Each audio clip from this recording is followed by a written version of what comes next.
Welcome into this Thursday edition of the Oxford Exxon podcast. Chase Parham and Neal McCready, Clark Ford Studio this morning. Jeffrey Wright joining the beginning of the show. We'll get to him in 1 second. We'll tell you what we do every single day about the Oxford Exxon. They're on Highway 6 West. Remember also with the Oxford Crystal next door, any Ole Miss home basketball game this season, use your ticket as a coupon. You get $150 off a steamer pack or a sack full there with the Oxford Crystal. Again, coming to you from the Clark Ford Studio. We are Clark Ford's in Amory, Mississippi, 662-257-1900. Call that number. Ask for Corey Clark. Tell Corey what Ford product you're looking for. He'll send you a quote within 15 minutes in business hours. It's that simple. It's right to the bottom line. No hassle, no haggle. And the rest is up to you. You get your quote. You can shop it around if you'd like, or you can do what I've done, what you will be glad you've done. And that's you'll hop into a Clark Ford today. You will love the product. You will absolutely love the service after the sale. Corey wants to be your car guy, and he wants to be your truck guy. People say, what does that mean? Well, he will show you what that means once you make the call, 662-257-1900. Yesterday, the first silly day of the search, we felt like we were starting to get some feel on it prior to late yesterday, and then rumors just started everywhere. And the problem with said rumors is that they all came from people that we trust to some extent, where you go, well, maybe, well, okay, sure. And then at the end of the day, you look back and it's just a bunch of stuff is what it is. Yeah, the misinformation portion of the coaching search began in earnest yesterday afternoon. By 11, someone asked, "Are you sleeping?" By 11 o'clock last night, I was like, "Out of hell with this." I didn't turn my phone off, but I just surrendered. Jeffrey, how's it going in Memphis? I'm there with y'all. I also, though, see if y'all agree with this. You know how we always have said one of the nice things about football season is the rhythm to it, the regiment, if you will. It's very scheduled. Mm-hmm.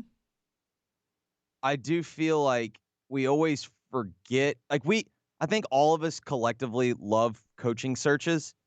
And not really for selfish reasons. I think we all enjoy it because deep down, and y'all still do it. I don't want to besmirch it, but deep down, like we all still love kind of reporting, and there's the detective element, and typically it feels like a story that you're not trying to break something that is negative or, hey, I heard so and so did something, really bad, and so it's not as depressing. That's not to say that there aren't depressing elements of it, but I think we always forget the point that we are at right now, where it's usually around Wednesday or Thursday. If a coaching search starts over the weekend, we get into that period where I don't know if it's the absence of information creates rumor. So I don't know if it's rumor. I don't know if it's spin from a particular side. I don't know if it's positioning.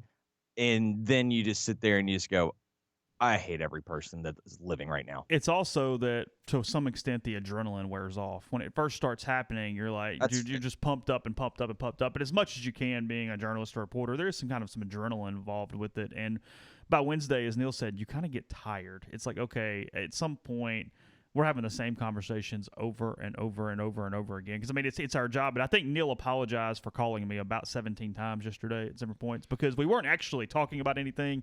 It was just running some rumors through and seeing what we thought and then moving on with our day. Well, you're like you're one of the few people I could call with, hey, here's what someone just told me, and know that it would stay right there. Yeah, you can't just throw that one out there, can you?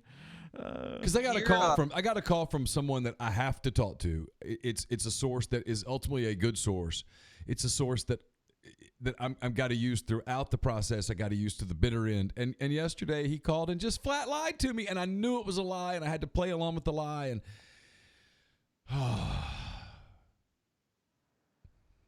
go ahead. I would imagine it's very similar to how detectives feel, like law enforcement detectives, when a case goes cold.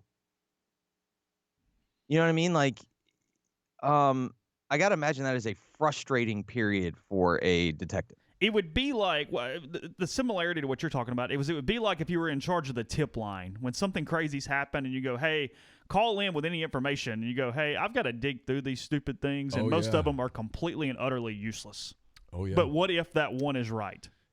That's what it is. You have to chase every rumor because there will be one in that stack that's right. And so you have to chase it. What's the feeling up there? It's Norvell to FSU, right? Yes. I have not met anyone that believes otherwise. With that being said, I strongly believe that Mike Norvell has not made a decision. I do too. I got some stuff here. Okay, go ahead. I got some stuff here. So I talked to Gene Williams at War Chant, FSU rival site. Gene's been doing this forever. He's really good. He's very connected with Florida State people. And overnight, the seemingly insane Bob Stoops rumors, which have just been lingering all fall, they're popping up again. And so I asked him, I said, what's the deal? And he said, well, it's kind of complicated. And he took me through it. And he said, so right now, he's 75% sure that Mike Norvell is at Florida State. He said, the Stoops thing is weird because Stoops denies it all, and yet they know for a fact, beyond a shadow of a doubt, that Stoops has been in Sarasota recently meeting with one of the big Florida State people who's based in Sarasota who can make these things happen. The Florida State fan base, which, like a lot of fan bases, has not been as supportive lately. They've not attended games. Their donations are down. Their budget is depleted. They desperately need fan buy-in again. They're not excited about Mike Norvell. Mike Norvell is kind of a ho-hum hire to them. There's concern there that Mike Norvell won't move the dial enough to change the financial bottom line the way that Bob Stoops, obviously. They already have a nickname for him, by the way. What's their name? White Willie. World's first Billy Idol song. That's not good. So they want big game Bob.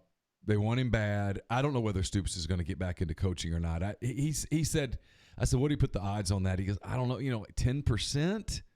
He was, when the rumor and I get where he's coming from. When you're in a position like Gene's in right now, Gene Williams, this is illogical. It's almost certainly not happening, and yet this is the part that I know fans get frustrated with. All you need is 2 or 3 normally reliable sources to tell you, hey, man, don't count out this Stoops thing. To go, okay, well, I can't count out this Stoops thing. I can't make it come to fruition, but I can't count it out. And I agree with what Jeffrey just said. Here's where this Norvell thing is fascinating. There is this assumption, and I think it's ultimately going to be right. If you made me bet today, I'd bet Mike Norvell to Florida State. But there's this assumption that Florida State has this blank check. Mm-hmm. Because 6 years ago, it would have. But today, it doesn't. And as Chase, as you always say, and you're right, this is not monopoly money. And I've had people ask me, how far do you think Ole Miss could go for Norvell? And I'm like, I don't know. I mean, Chase says upper 4s. I'm like, I don't know, maybe a little 5, maybe 5-1-ish, maybe. And people are like, yeah, it's probably right. And I'm telling you, those two schools are in the same ballpark financially right now. Ole Miss, Florida State. The attendance drop around the country is affecting multiple programs. And unlike Ole Miss, which has the giant SEC check that comes its way every June or May. Even though Ole Miss hasn't gotten 2 of those. Yeah, which is real. Yeah. Florida State. They haven't gotten checks, right? They've still gotten checks. They've gotten checks. Yeah, they don't get less. the bowl portion of it. They've lost $18 million over 2 years. That's not really a significant amount of money. I mean, they get half of that back in 2022. Good for them. Yeah. So half a Matt Luke pile. Florida State doesn't have that check. There's just no one really knows. So Gene's prediction is ultimately on Sunday it comes out that Mike Norvell's going to Florida State. He's announced Monday in Tallahassee, but he said, man, there's no certainty here. And I'm with him.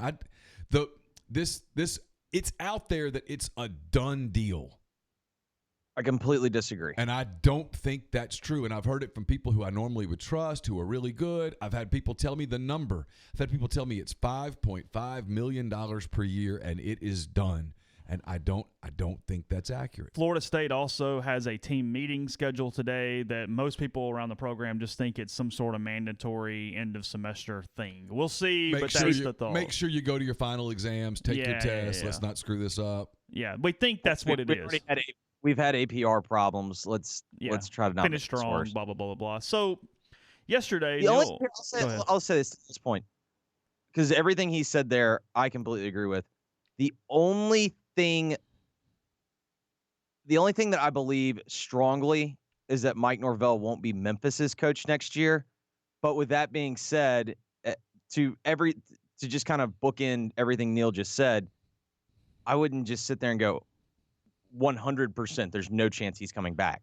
So I think it's incredibly unlikely he goes back to Memphis. But I've just seen, I don't know, like I'm in a weird spot where I have learned not to jump the gun on anything.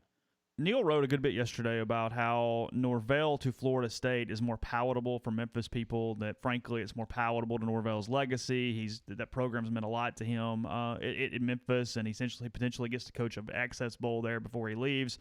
Jeffrey Wright being in the thick of it, what's sort of your response to that? What do you feel about, just from a local level, how Memphis people would view Norvell, Ole Miss versus Florida State as they move forward? It is something that I believe to be true. I'm not saying it is a deal breaker, but it is something that I tried to stress to when some Ole Miss people reached out to me. I tried to stress to them, this is a bigger factor than you are considering. And I think I'm in a unique spot in that I feel as if I have a pretty good understanding of both fan bases, and more importantly, and depending on the time and who's actually in place this week, I have a pretty good understanding of how the administrations operate. And I had consistently repeated to them, I do not think you guys are considering enough that this will be Calipari 2.0. And with that being said, I also firmly believed if Mike Norvell thought, no questions asked, the best spot for him was Ole Miss, and it was undeniable, I thought he would go there, because I think inevitably he understands that it doesn't take much for things to get rolling in the wrong direction in the American. And I do think he thinks he can win here for an extremely long period of time, but I think he also has a pragmatic element of him. Yeah, I talked to a coach last night who has coached. So let me bottom line it. The bottom line is, I think people keep fans from whatever angle. I think they make this assumption that there's a clear-cut answer. And I'm not convinced that Florida State's Mike Norvell's dream job. It's obviously a very good job, and it's a better job. The Ole Miss job's a pretty good job, and it's a better job. With that being said, if all things are kind of in the same ballpark, I did feel like it was an extra marble to tip the scales. I want to spend 30 seconds on this. That's not why anybody's listening, but I am just kind of curious. When Norvell leaves, what does Memphis do? I mean, could they go try to? I mean, could they make an intermediate stop for like a Billy Napier or somebody? I mean, seriously though. Seriously, like what happens? You mean like maybe somebody from the state of Tennessee that's a hot shot coach that's out there that is 7-5 and has never beaten anyone this year with a winning record. Yet all of a sudden, I'm being told that he's Sean McVay. Which, by the way, Which, by the way, he's got to worry about some branding, because now what people are realizing is Sean McVay's genius really wasn't scheme, wasn't so much that. It was he was kind of like it's more like emotional and kind of rallying the guys and getting them to play for him. But that's that stuff has a shelf life. By the way, we're speaking of Will Healy here, guys. That's you talking about Healy going to Charlotte? Jeffrey and I are discussing Will Healy right now. Oh, I thought we were talking about Freeze coming to Oh no, you didn't see that. You didn't see that. Liberty won a big bidding war yesterday against itself. I did see that. No, I believe Jeffrey's saying that Will Healy's next step that would make some sense would be the Memphis Tigers. Oh, okay.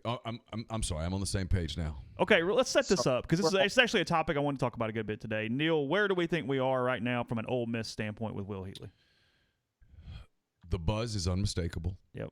It's out there. It's in the coaching fraternity. I talked to someone last night who typically would know, who said, quote, "It's not going to happen." Still, it won't stop. That buzz won't stop. Billy Napier told somebody at Louisiana Lafayette, and I don't think it's going to happen, and the Napier stuff has kind of died down. I don't hear a lot of Napier right now. Do you? No, if you told me that it's somebody other than Norvell or Kiffin, frankly, I would pick Will Healy right now if I had to take a guess. I'm with Chase. Or it would be somebody that we're not talking about. Sure, but I mean, I don't know that, though. My point is out of what I know. If you're saying, okay, if you're telling me the Ole Miss search got past Norvell, Kiffin, your quote-unquote, whoever the home run is. Parson.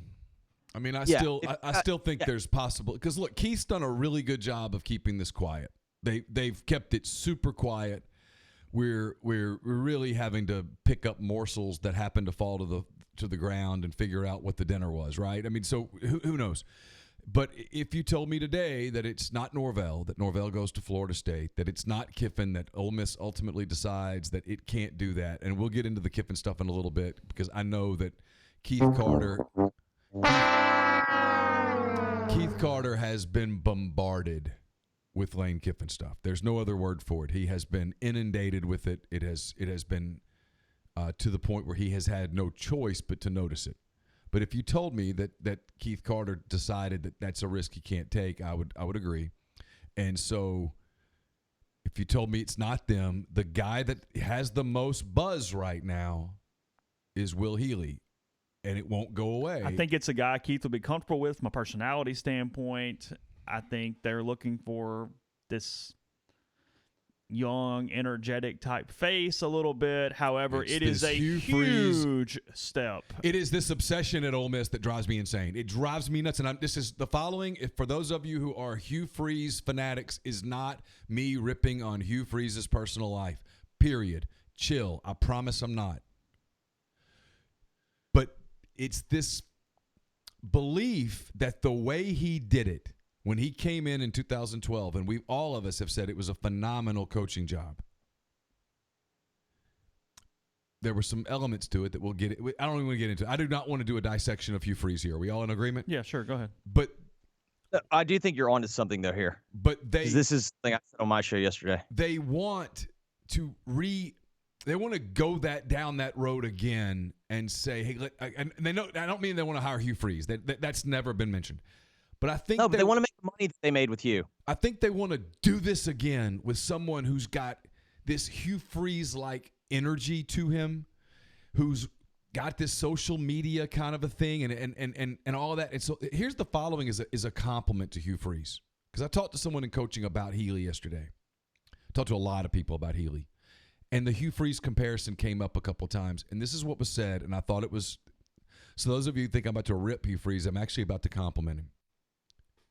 When Hugh Freeze got to Ole Miss in 2012, he had been in the SEC before at Ole Miss with Ed Orgeron. Yes.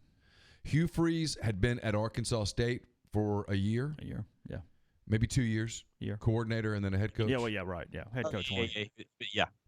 He'd been in the SEC before.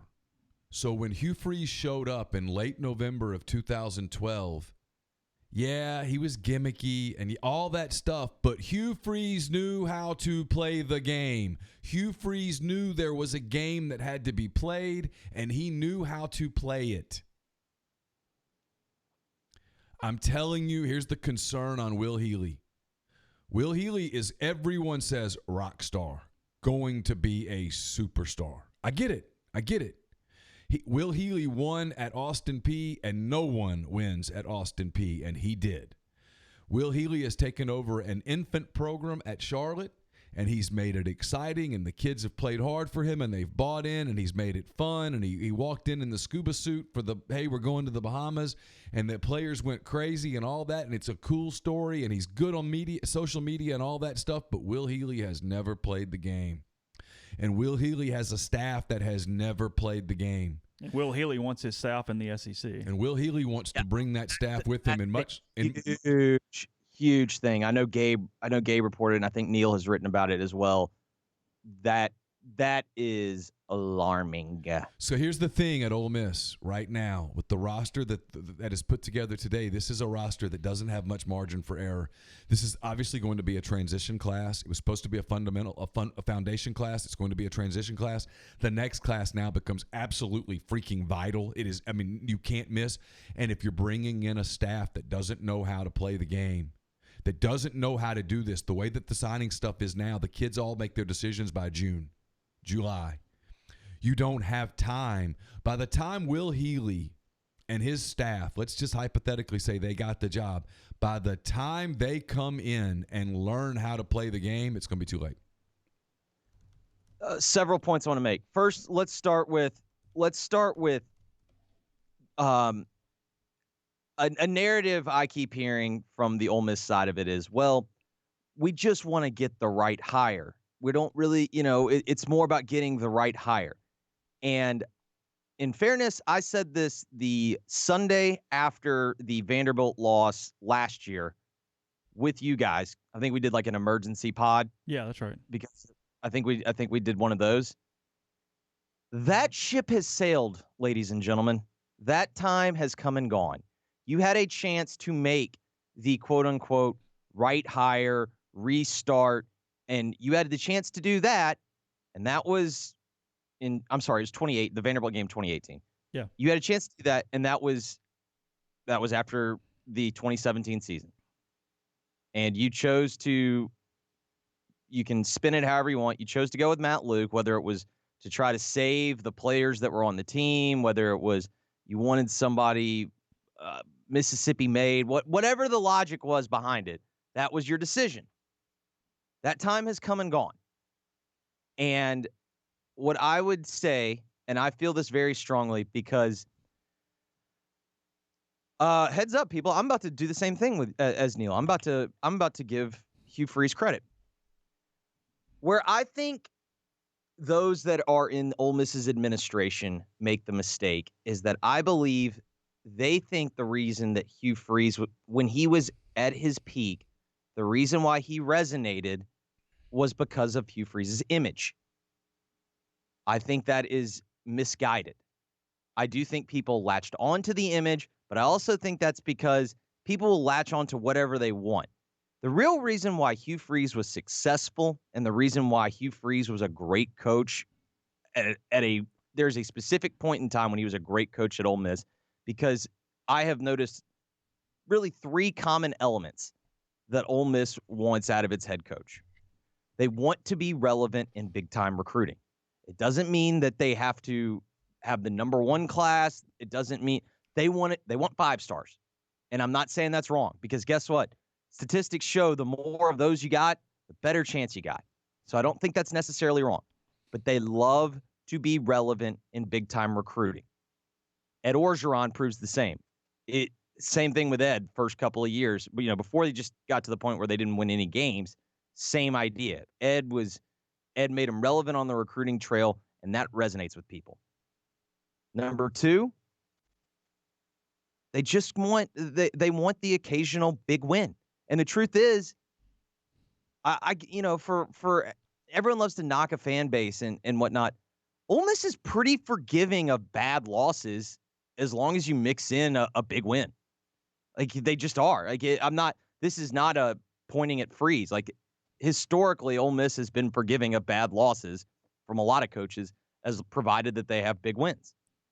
And the final thing is they want someone that makes them feel like they're relevant.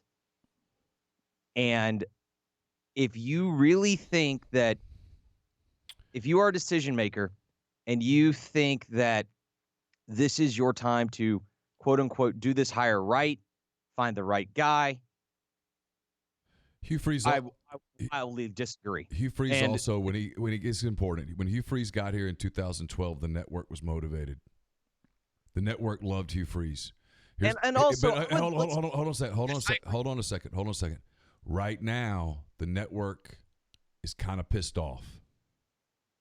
The network's kind of pissed off that Matt Luke got fired when he did, that Matt Luke didn't get another year, that they deviated from the plan.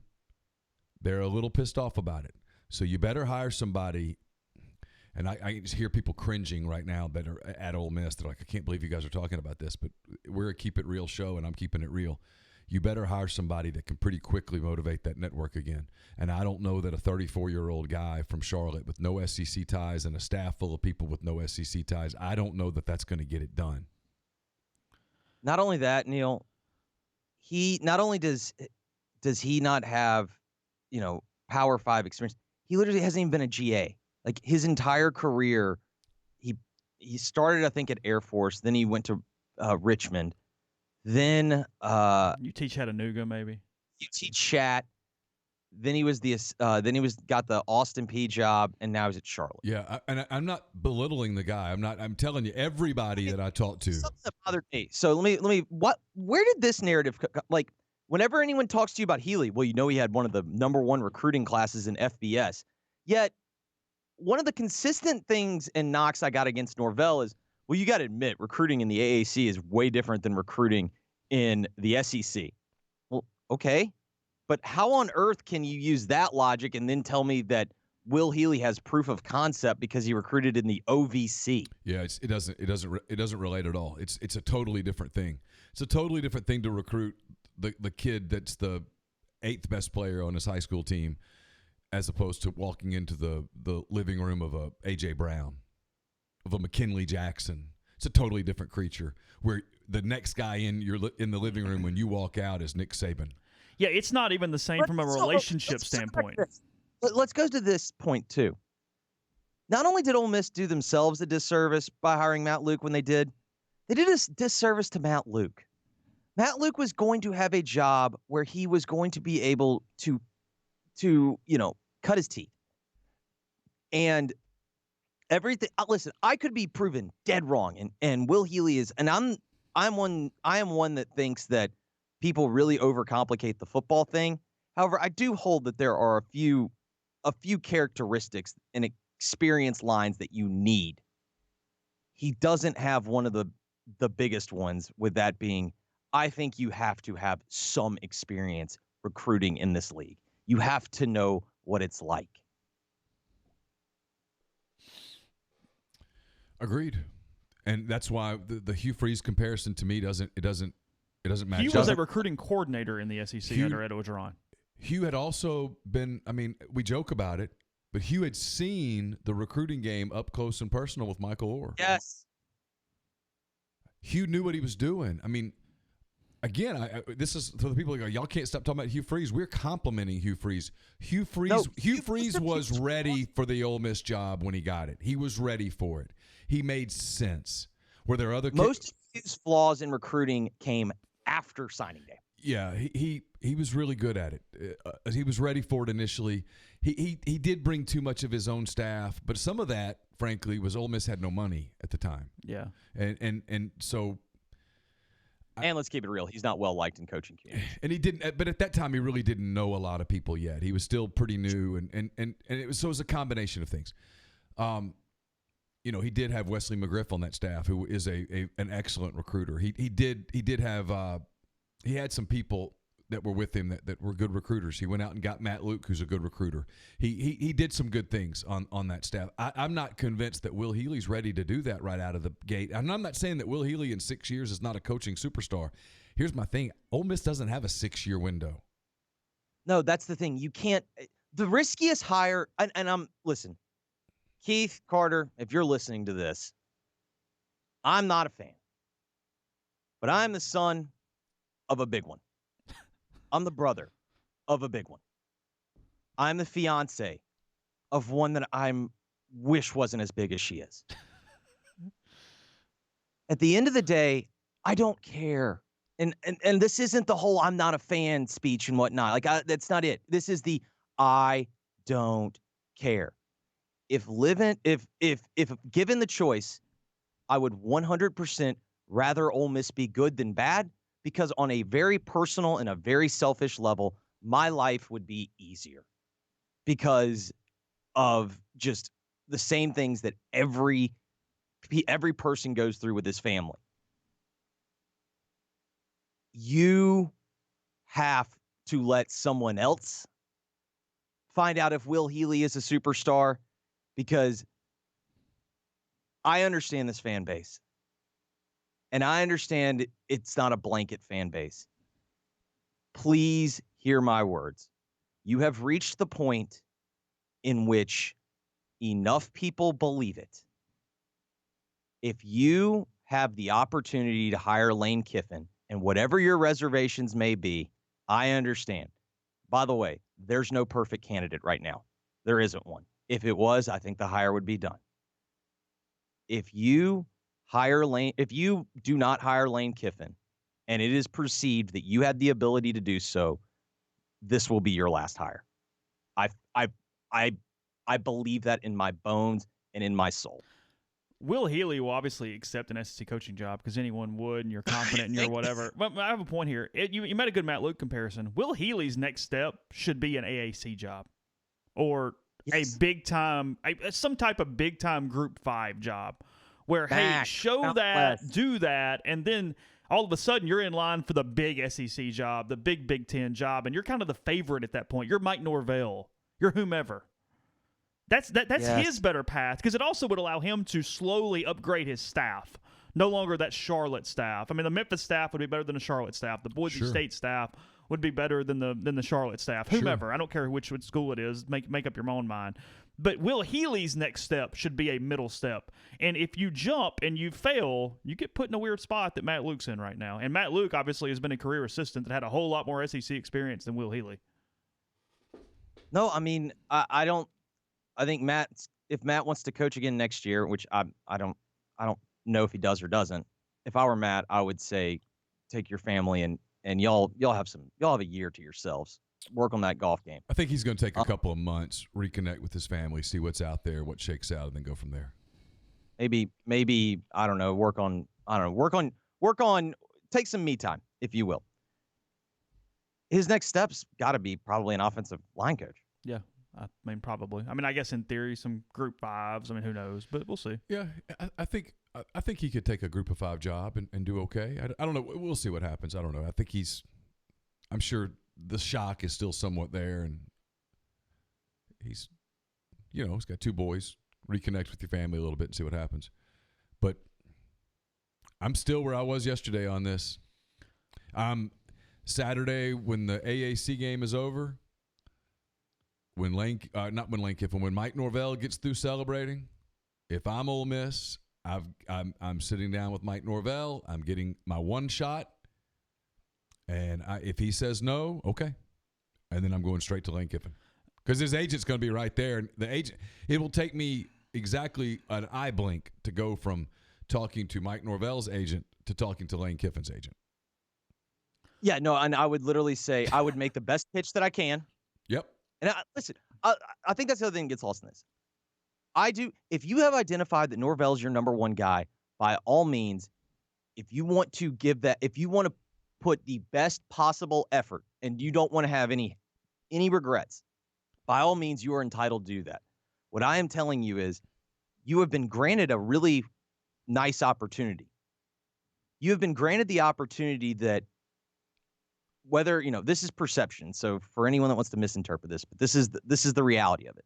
You've been granted the opportunity that if you are unable to go and hire away Memphis's coach, you have an option that legitimately will make you more popular. And I believe this in my heart of hearts. Yeah, I know there is some risk. But the riskiest hire, in my opinion, would be to not hire Lane Kiffin at that point. Well, and I mean, we're not really rumor mongering here. We heard this yesterday, Neil. Put this out. I don't know if put this out in these words on the site, but there was a rumor going around yesterday afternoon at some point that there was the potential that Ole Miss can make a hire before Saturday. Yeah. We started putting tea leaves together, and, I mean, we thought, well, if that's the case, maybe it is Will Healy. That is the most dangerous thing from a PR standpoint for everyone involved, because then you're not waiting on Saturday. You're not waiting on Norvell. You look scared. You look past Kiffin, and you grab a guy that at least early on has tons of question marks in Will Healy, where in some ways it's a lot like the hires that Ole Miss have made in other areas, where you're starting somebody off below zero, and the only way Will Healy's going to get everybody in is to win football games, and you've got to wait on that. You don't get any of that. And I get it's not all about the slow burst or the quick burst or immediate burst, but that is putting a situation where it looks like you should have you literally just kind of balked at everything, made a hire, and then you're making that guy prove you right instead of starting with a honeymoon period off the top. Yes, and that schedule is not going to do whoever coaches that team next year any favors. But more importantly, rightly, wrongly, because we've gone over it, there are plenty of reasons to move on from Matt Luke.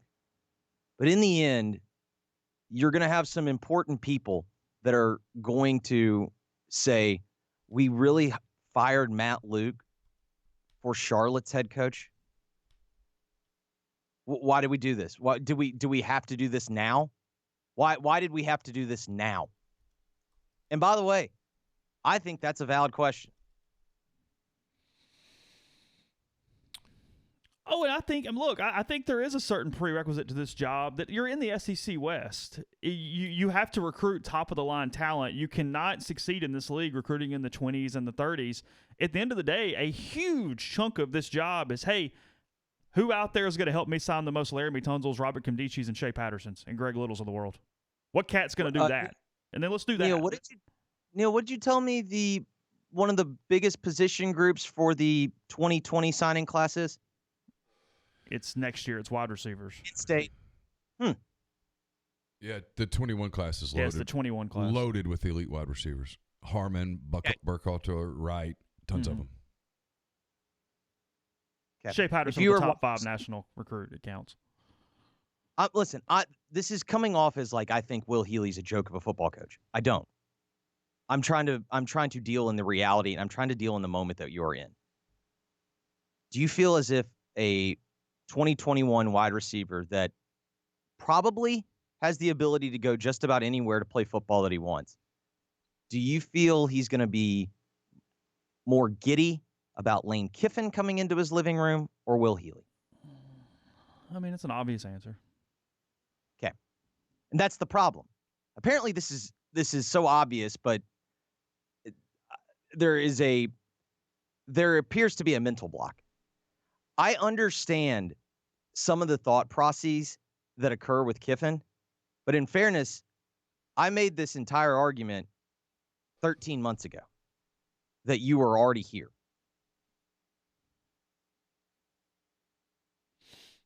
It didn't get any better this year. Your problems only exacerbated. I'm willing to listen to another fix. And again, as Neil pointed out, there could be someone entirely off the radar that we don't know about. I find it hard to believe, considering the finest sports reporter that I know in my life is Neal McCready. I'm flattered. We didn't say he personally knows. I'll just say this. If there's somebody else, man, everybody can rip me all they want, and I'll just take it. I can't work any harder on it than I have. So if I just get mauled on the story, then it happens. So be it. If there's somebody out there, I'll tip my hat to everybody. And that's the thing. It's not the first coaching search that we've been in part of together or whatever. Everything points toward one of the names we know. Like, there's nothing that pragmatically looks like it's some outside guy. It's just this feeling in the back, like, well, what is there that is not there, unless it is as simple as what we're saying. And sometimes, I mean, hey, let's look for, horses instead of zebras when we hear hoofbeat. So I don't know. I mean, it's. And Occam's razor exists for a reason. Yeah. This deal ain't complicated. I said it yesterday, and I'm more convinced I'm right than ever. You go to Mike Norvell. If he says yes, awesome. He's the safer choice. Mike Norvell's a safer choice than we're all on the same page than there. Lane Kiffin. Mike Norvell makes a ton of sense. He's instant credibility. No issue with him being 1A whatsoever. Yeah, just all the stuff. If you hire Mike Norvell, your fan base is going to be pretty pumped. all the stuff that's in his past is in his past. If someone tries to drop some bomb, the response is very simple. We knew about all that. We're cool. Let's roll. That's your answer. We knew about all that. We talked to him about it. We're cool. Let's roll. But if you can't get Mike Norvell, you're Ole Miss. You're coming off of probation. You're coming off of sanctions. You're coming off of 4 years, basically, of embarrassment. Starting with January the 29th, 2016, I think that was the right date, to today, it's been a bad roll. All of 16. January 29, 2017. It was a great day. Was it 17? Yeah, that's right. 2017. But you in 17. But I didn't forget. Wait, hang tight. I can't keep up with all that. Hold on a second.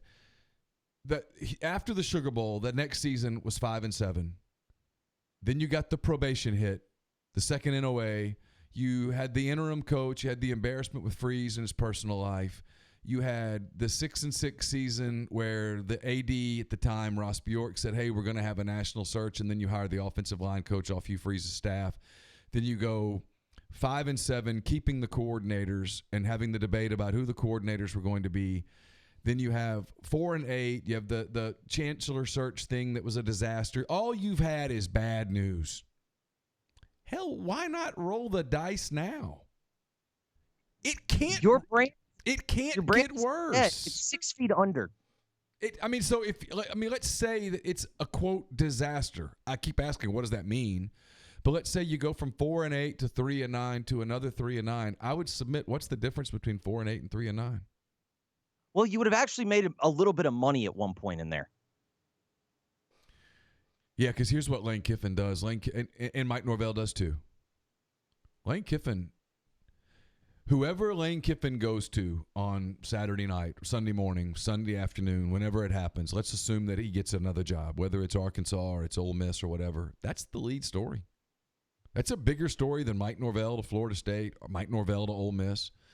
You can say what you want about Penny Hardaway and all the people that laughed and said, what are they doing? They're hiring an AAU coach. Like, holy cow, eye roll. And don't get me wrong. There are plenty of flaws with that hire. Do you know how many times that team has led SportsCenter? Oh, over and over. As a college basketball team. The only story that would be bigger than Lane Kiffin to Ole Miss or Arkansas Sunday is Bob Stoops to Florida State. Now that would be oh wow, big game Bob back in the game at Florida State. Hey, let's talk about it for 30 minutes. Bring in the talking heads. Let's go. Here's the other thing. I actually think Lane Kiffin to Ole Miss, the people that normally scoff and roll their eyes at you, and we know who they are, I think they'd kind of tip their cap to you. I know they would. They've already kind of done it. Spring football would be fascinating here, not because of the spring football, who's getting better and who's getting bigger and faster and practice reports and all that stuff. People also get so simplistic in recruiting from a national media standpoint that Kiffin's a big enough name that it would actually take the heat off of you when you started recruiting well. Because it's Kiffin. Absolutely. Yes. Preach, Queen. Yeah, it's Kiffin. It's Kiffin. So here's what he's doing. Look, hey, Lane Kiffin, hell of a football coach. Here's what Lane's doing. Yeah, that 5-star. Oh, Lane will get him in the house. Okay, great. Beyond the stuff, Lane Kiffin coached at Tennessee. Lane Kiffin's coached at Alabama. Lane Kiffin knows the league. Lane Kiffin can put together a staff of people that know the league. Lane Kiffin can get the 5-star to answer the phone. Those kids like him. Is he going to get those kids? No, I don't know. Is Lane Kiffin going to get a network excited? He is. Is Lane Kiffin going to get a fan base excited? He is. Here's the thing, and I have resisted saying this for a while because I really like Matt Luke, the person. Okay, I really do. I like him a lot. I've covered several coaches here. I covered Houston Nutt, who hated me from day one. I covered Hugh Freeze, who it got weird, and I covered Matt Luke. Mm-hmm.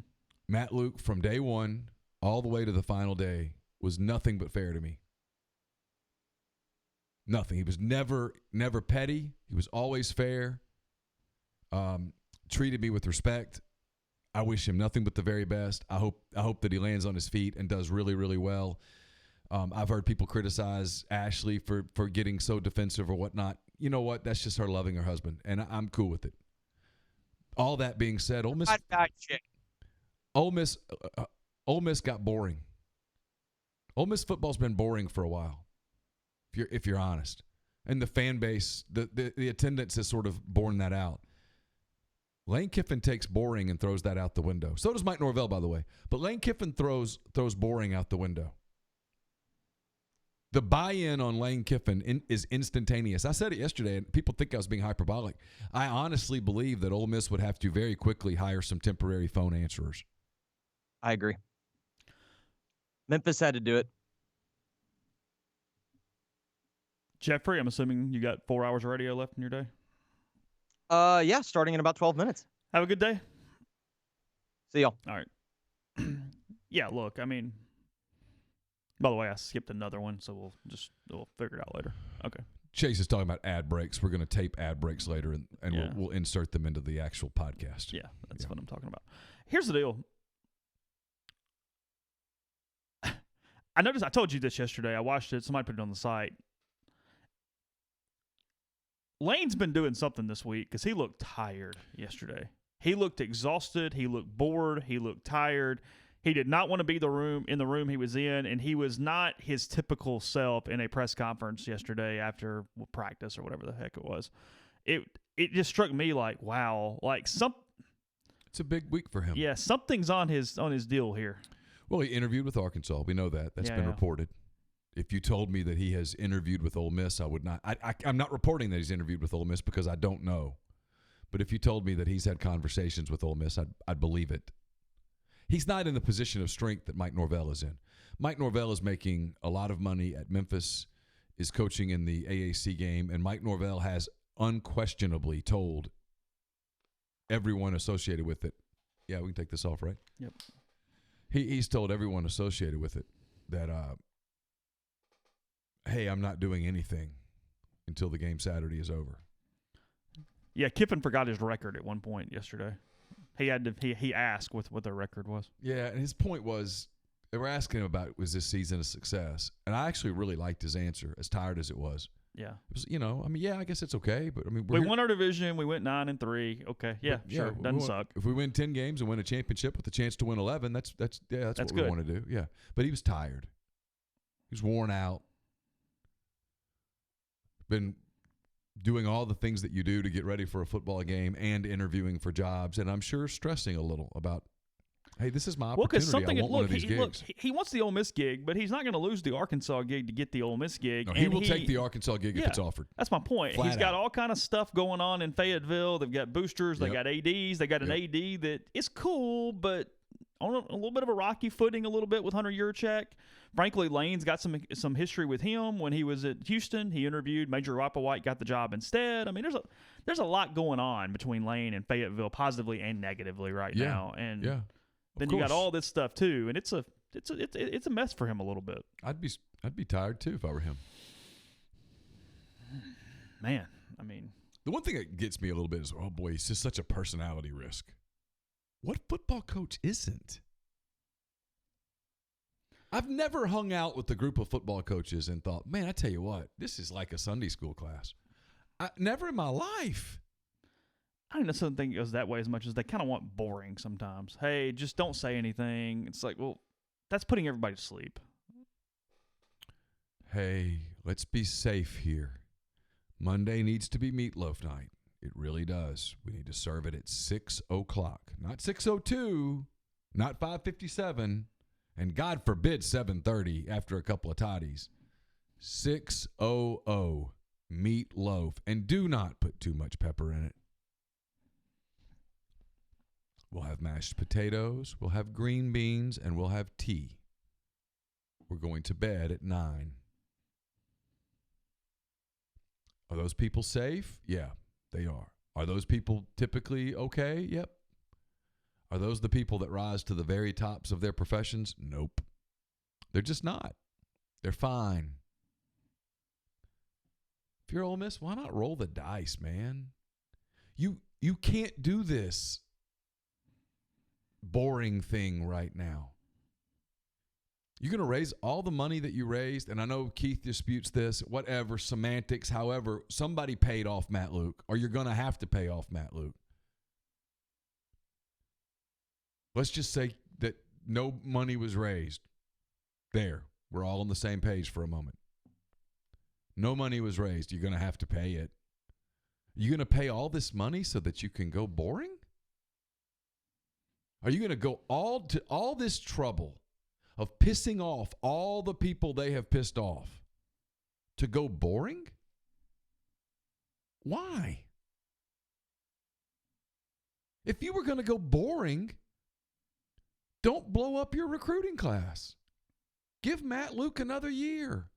Let it either get better or fall apart. One or the other. Sign the recruiting class you were going to sign. Give him a year. And if it goes to hell, it goes to hell. But if you're going to go to all this trouble, why do boring? Why go to all this trouble to hire somebody who comes in with absolutely no experience in this league, which is a dog-eat-dog league? You guys think Saturdays are competitive? You ain't seen nothing till you've seen Wednesday nights in January. I mean, you ain't seen nothing. This cat's never, ever, ever, ever, ever been through a recruiting cycle like he would go through here. Immediately, too. I mean, boom. Never.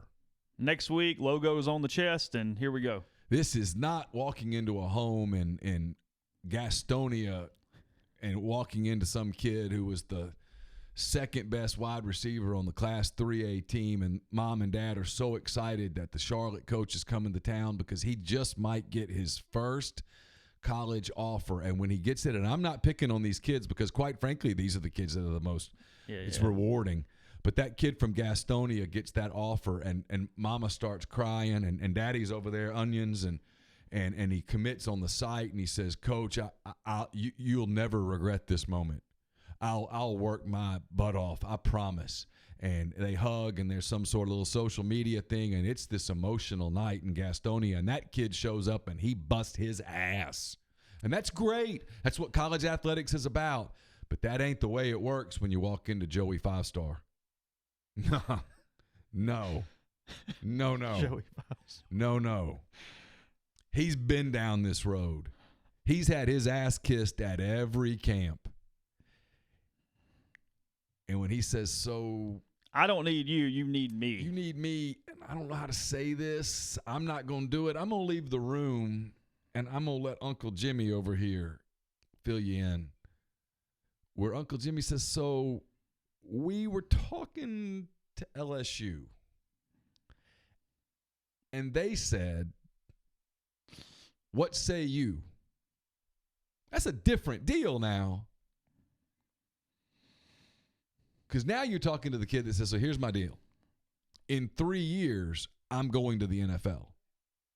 What can you do for me to get me to the NFL? And I'm going to let Uncle Jimmy explain this to you, where Jimmy says, and what can you do for us in the interim?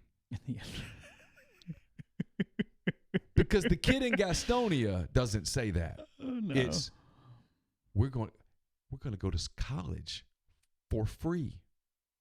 Wow. How exciting. It's a totally different deal. And I'm not making fun of either one, but I'm just saying you better acknowledge the differences. You better acknowledge that one is one thing, and it's pure and clean and awesome, and I love it, and we all love it, and it's a great story.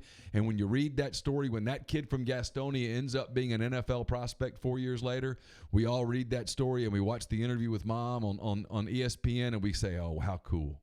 Isn't that great? And everybody kind of gets a little oniony. It's awesome, but it's a different deal than what you're walking into here when you walk into Batesville, Mississippi with Timmy 5-star. It's Timmy, not Jimmy now. Whoever.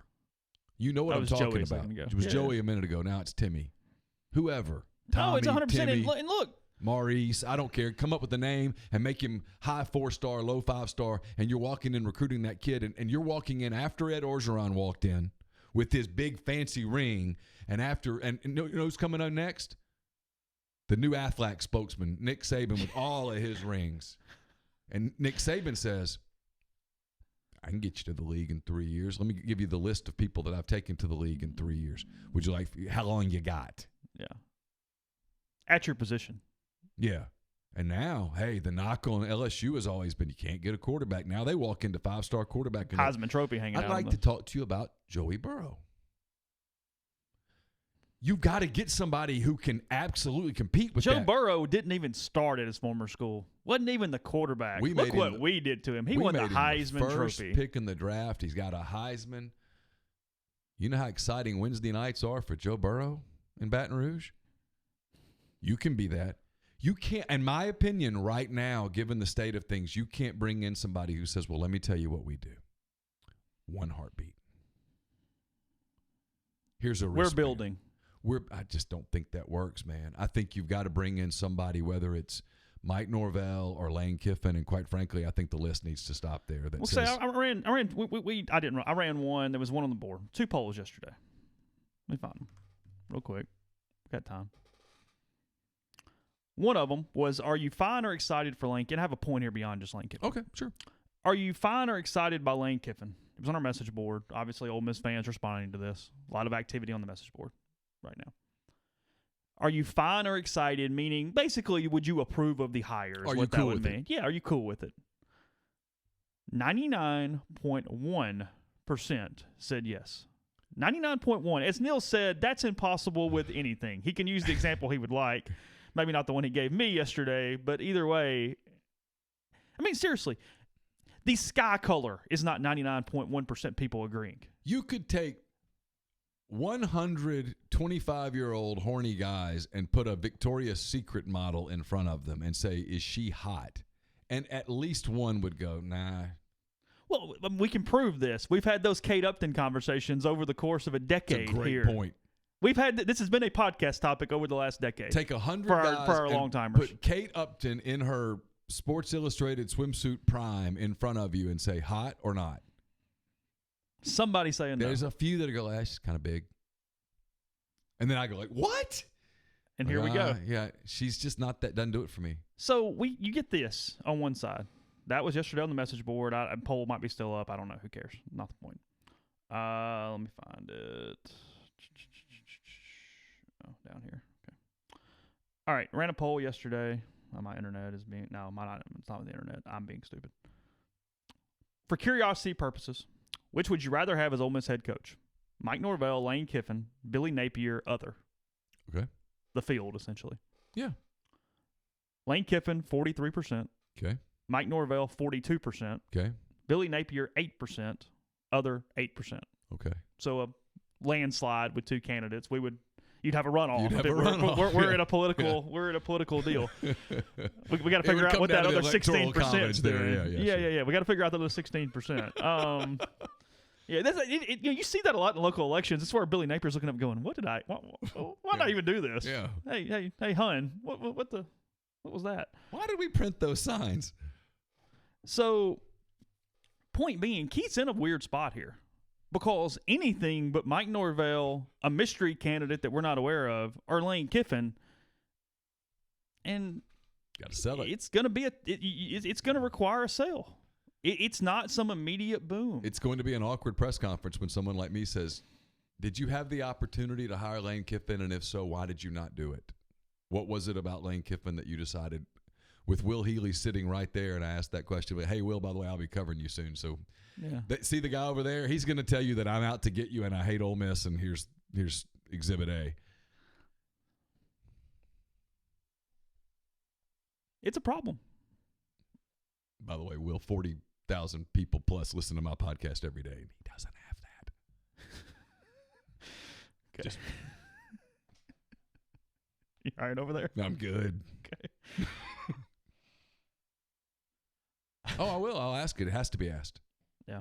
If they don't hire, assuming Mike Norvell goes to Florida State and they don't hire Lane Kiffin, it has to be asked. The question has to be asked because our job is to be a conduit for the fan base, and that would be the question.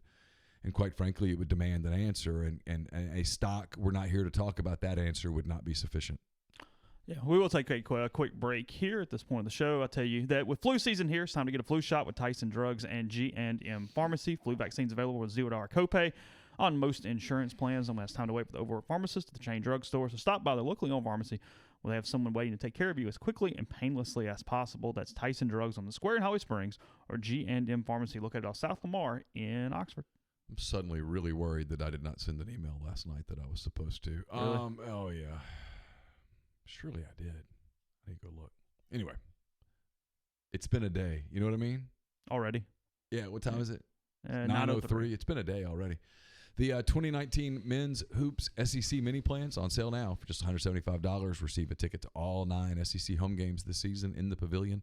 Visit OleMissTix.com and get your SEC Mini Plan for just $175. Calling all Jackson area Rebels, join the Men's Hoops team in the Mississippi Coliseum on Saturday, December the 21st at 1 p.m. as they take on Southeastern Louisiana. Skip the lines. Pre-order your tickets now by visiting OleMissTix.com. And that aforementioned Men's Hoops team returns to Craddock Court on Saturday at 1 p.m. for the return of Coach Rod Barnes to Oxford. The first 1,000 fans will receive Rod Squad shirts, courtesy of the Ole Miss Law School. Tickets start at just $10, can be purchased at OleMissTix.com. If you need a gift idea for your kids this holiday season, the Oxford Park Commission recommends signing up for the 2020 spring soccer season. If you played in the fall, it's awesome. You can rejoin your team for just $25. If you didn't play in the fall and you want to join a team, you can do that too. The cost for new registration is $50. Leagues are open for ages 5 to 15. The deadline to sign up is December the 22nd.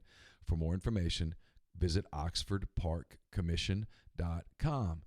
It's transition time at Dead Soxy. After their biggest sale ever, they've gone back to the drawing board to bring you new offerings for Christmas.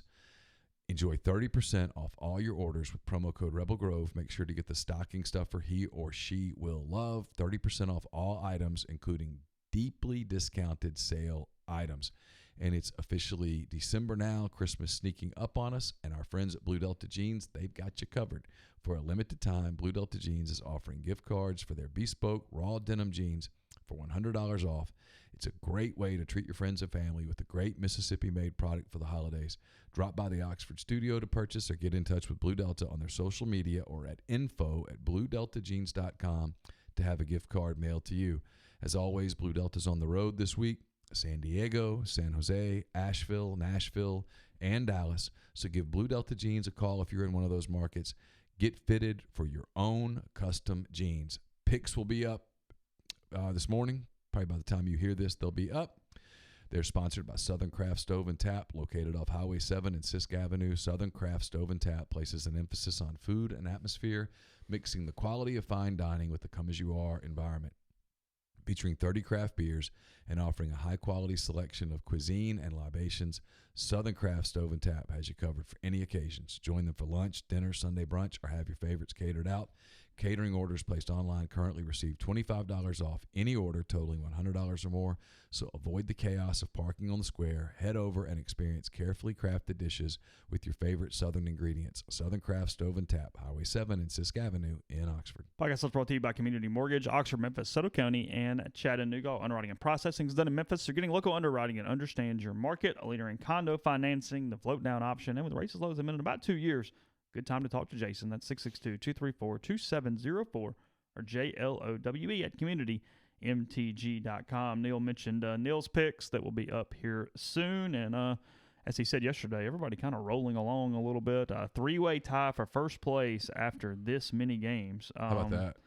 Yeah, we're all making money. You have to say 15 over 500 right now for the year. If you've been following us, you're welcome. Yeah, you're up.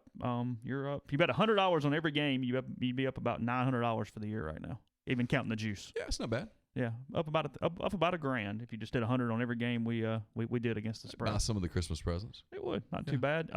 76-61 against the spread on the season. I'm way behind on overall, but that doesn't matter. So it's completely irrelevant. Jeffrey and I are doing pretty well on the overall.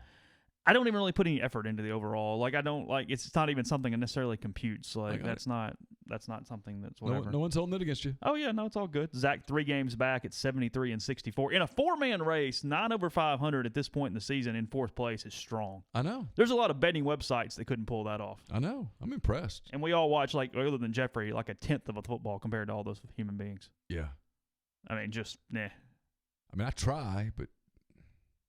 Last week you had a really good week, 12-6. Jeffrey went 12-6. I was 11-7, and Zach was 9-9. The NFL has just bitten me in the ass this season. Like I lose 70% of the NFL games that I pick.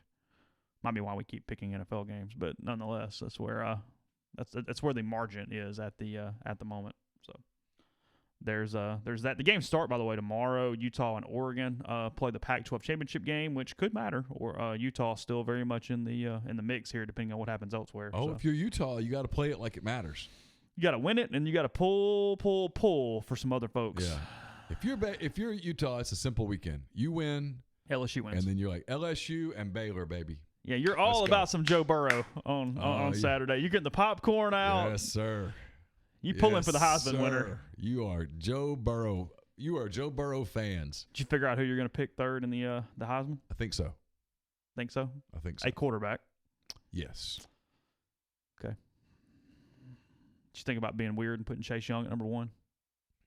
At one point in the season, I was. Did you? I mean, obviously now it's.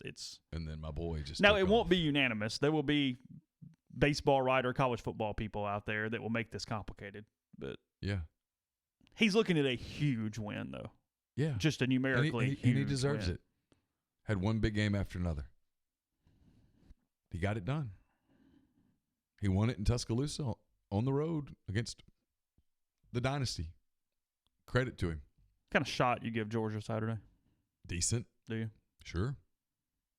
Just because of them or because LSU in either way? Well, they're defensively, they're really good, and anytime a great defense has some time to get ready for a team, that sometimes they can take some things away. But boy, LSU, give them credit. LSU, you know what's coming. Attack. I love their offense. Love it. Loved it from week 1. I told you people, I stumbled across that game week 1. They're playing like Georgia Southern or somebody. Mm-hmm. And I was like, oh, that's kind of fun. I was going to watch Auburn and Oregon that night, and LSU sucked me in. And by the end of it, I was texting you guys. Remember this? Yeah. Hey, man, LSU looks like the real deal. And y'all were all like rolling eyes. Because at the time, we're like, yeah, they're 4th best team in the league. Sure. They're fine. It's fun. I said that. Well, because I was wrong. I was very, very wrong. It took me weeks to actually get on the Joe Burrow train. I mean, I was just kind of like, all right, he's fine. I'm never right about football stuff. And so being right about a football thing has been so fun. Week 1, I told you guys that's a national championship team. Y'all are like, you're an idiot. And I thought, I'm an idiot. But so far, it worked out. Boy, they opened that thing up. Got good receivers. I love that running back. They're okay up front. Their defense is shaky, but it does make plays. They're very Saints Super Bowl team. Defense causes some havoc, causes some turnovers. They'll bend a little, but the offense is good enough to overcome it, and it just kind of works. I'm kind of with LSU the way that I am with the Saints. Yeah, I didn't go there. I didn't grow up cheering for them. But, I mean, I am a Louisiana kid, and when they play – as a part, it does something for me, and I love their uniforms. I love their band. I love the atmosphere there. I like the Golden Girls, the whole shooting match. It's fun. My grandfather was a big LSU fan. The only memory I have of my grandfather was him giving me the yellow plush ball. Oh, really? Yeah. And so, yeah, there's a little part of me that I got a soft spot for LSU. I don't apologize for it. So I picked the Saints to win this week, so put all the money on the 49ers because I can't seem to get that right much this season. A little bit. Especially with Seattle right there, too. I mean, you're playing both of them. You're not just playing one. Yeah. So but I mean, you're just trying to get one of the 2 seeds and worry about the rest later. Yeah, for sure. But for the Saints, it's not just get in the tournament. It's get a bye. You got to get the bye. Get a bye. Yeah, if you don't get home field, okay, go win a game, but you got to get the bye. The window closes eventually. Oh. You got to go. It's time to get another one. Time to get one. If you're going to get another one, it's now. Last year was probably the time to get another one, but nonetheless, here they are, and we'll see what happens. You jumping on the Chiefs as the Pats have looked kind of mortal here recently. Well, I think the young goat might get the old goat. Think the torch is being slowly passed. It feels like it's time to pass that torch. Now, Tom Brady's going to have something to say about that, but of course. Okay. All right. We will have plenty at rebelgrove.com as the day moves on. I don't know what to expect, guys. So we'll have it to you, whatever it is. We'll bring you whatever that is as well, and we'll all learn it together. So check rebelgrove.com. Appreciate everybody on this live chat this morning. Good numbers there. Appreciate you guys as well, and we'll talk to you again tomorrow.